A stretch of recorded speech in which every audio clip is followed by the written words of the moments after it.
qui a annoncé, pardon, pas qui est parti, qui a annoncé son départ cette semaine, c'est Jürgen Klopp à Liverpool. Forcément, on n'a pas pu passer à côté parce que même après, l'hommage qui lui a été rendu pendant le match de Cup. Bref, c'était les frissons. Et pourquoi c'était les frissons? Je pense que les supporters de Liverpool, les premiers, ils se rendent compte de ce qu'ils perdent. Ils se rendent vraiment, vraiment compte de ce que sera l'après Liverpool sans Jürgen Klopp, parce que voilà, juste pour revenir rapidement à ce qu'il a un peu fait, j'ai envie de vous dire. Donc, il a pris Liverpool donc en 2016-17. Et Liverpool venait de faire une saison, donc ils ont terminé 8e de la saison. Il est arrivé, donc première saison complète, il a fait 4e, deuxième saison 4e, et après donc 2e. Il a été champion en 2019-2020.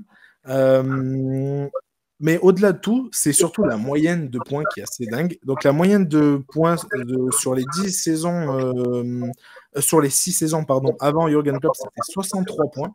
Depuis qu'il est à la tête de Liverpool, sa moyenne de points sur toutes les autres, c'est 85 points.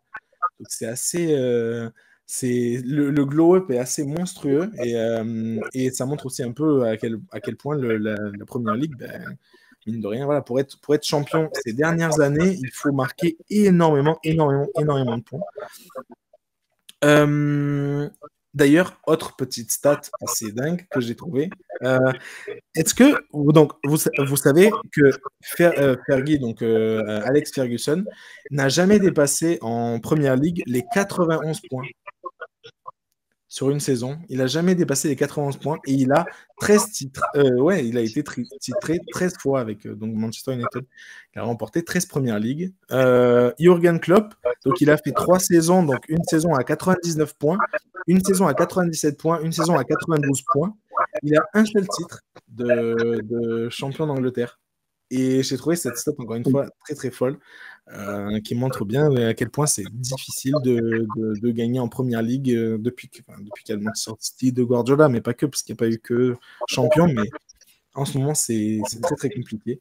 Donc voilà, pour revenir un peu plus à l'annonce, David, c'était quoi ta première réaction devant face à cette annonce? C'était quoi? J'étais très surpris parce que je ne l'ai pas vu venir et je me suis dit quand même quelle classe de pouvoir choisir la date de son départ d'un club comme ça et puis qui, tant qu'à faire, terminer sur un titre de champion d'Angleterre, quoi, parce qu'ils sont bien partis pour, évidemment. Donc quelle classe absolue. En plus, Jürgen Klopp, c'est la classe, quoi. C'est-à-dire que c'est pas seulement des titres, c'est en plus la manière. C'est-à-dire que Jürgen Klopp, il fait rêver vraiment les supporters des équipes qu'il entraîne. Enfin, il n'a pas eu 50, hein, il y a eu Dortmund, Mayence au début de sa carrière, puis Dortmund, puis Liverpool, point final. Hein, sa carrière, elle se résume à 3 clubs, entraîneur. Donc voilà, bon, il a marqué l'histoire de Liverpool évidemment, mais en plus dans le style de jeu, quoi. Il est quand même champion d'Europe en 2000, champion d'Europe. Donc c'était quelle année il est champion 2019, mais quand même finaliste en 2018 et 2022. C'est-à-dire que c'était pas des one shot à la Tourelle ou à ce genre de mecs qui font une saison et puis s'en va. Lui, il a quand même sur la durée, il a emmené son équipe 3 fois en finale de Ligue des Champions, dont une victoire. Il a été donc champion d'Angleterre une seule fois, c'est vrai, mais vice-champion 2 fois, 2019 et 2022. Et là, il va probablement remporter un nouveau titre cette saison. Donc, le gars, il est quand même très régulier, avec un football total, où sa défense, sa attaque, avec un état d'esprit où il tire le meilleur de chaque joueur et de son équipe comme personne. Donc c'est un bonheur, ce mec, et c'est vrai que c'est pour ça que je dis que ce serait un rêve de le voir débarquer à Barcelone et de recommencer un nouveau cycle de cette manière-là, parce que pour le coup, lui, il a toutes les qualités à la fois d'entraîneur et de meneur d'hommes, quoi. Il a les qualités de manager et de mentor pour les joueurs que très très peu d'entraîneurs ont. Et pour les jeunes, parce que c'est très important. Je dis ça parce que c'est très important au Barça. Là, en ce moment, on le voit, il y a énormément de jeunes qui sont lancés. Il y a beaucoup de qualité donc à la Masia.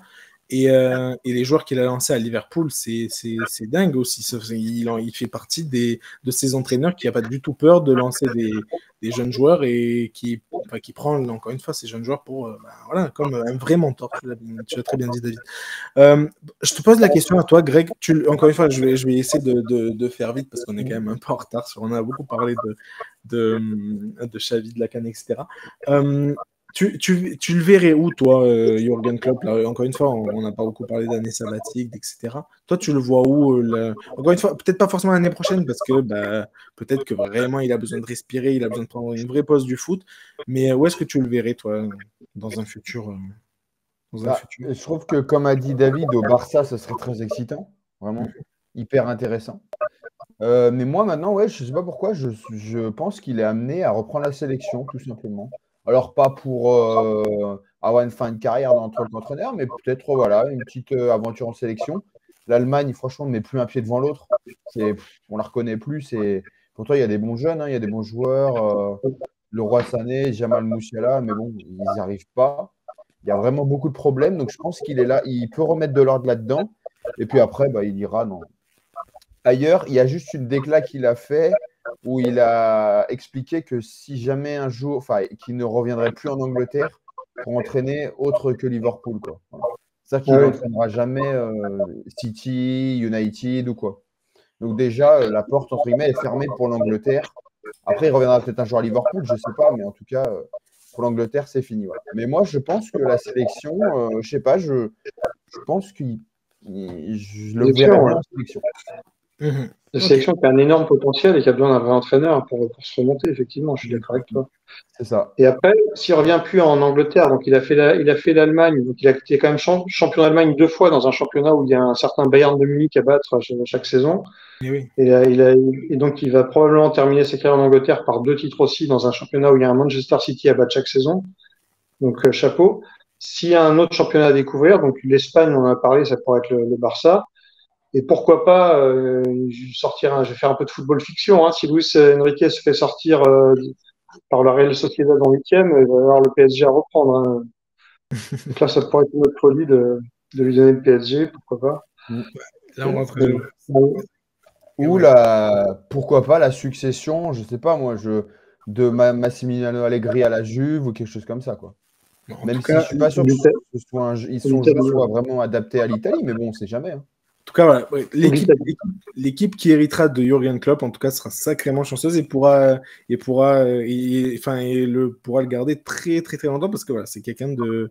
Enfin, on l'a vu là, tu l'as dit, David, il a trois clubs dans sa carrière, il va pas sur des petites périodes et il prend des clubs très, très, très, très bas ou en tout cas pas du tout en forme, pas du tout dans leur gloire et il leur rend une vraie gloire, une certaine mais malgré tout, Mayence, c'est différent parce qu'il commence là-bas, mais il prend quand même des clubs historiques. C'est vrai. Il va pas prendre, je sais pas moi, bien sûr. Brest, quoi. Par exemple, en France, pour moi, il prendrait plus, attention, toute proportion gardée, mais un Saint-Étienne, quoi. Non, mais il lui avait été proposé Marseille à l'époque. Quand il était en année sabbatique, il a dit non. Je veux un plus gros calibre que ça. Donc, je pense que là, il va pas se contenter d'un club en construction. Il va vouloir prendre un très gros club. Souvent, il prend un peu un géant endormi. Jürgen Klopp à l'AS Saint-Etienne, c'est extraordinaire. Non, mais parce qu'il prend des clubs endormis. Dortmund était endormi, c'est comme un club historique, voilà. Et je suis lyonnais, voilà, mais au-delà Dortmund, c'était l'éternel rival, l'éternel numéro 2 du championnat d'Allemagne. Il l'a quand même emmené en finale de la Ligue des Champions. Voilà, oui, mais c'est un club qui a aussi gagné une Ligue des Champions. Mais comme tu dis, un géant endormi. Donc, quel profil du géant endormi? Le Barça. Parfait profil du géant endormi. Pas faux. Le Barça ou même l'AC Milan à la limite. L'AC Milan, je sais pas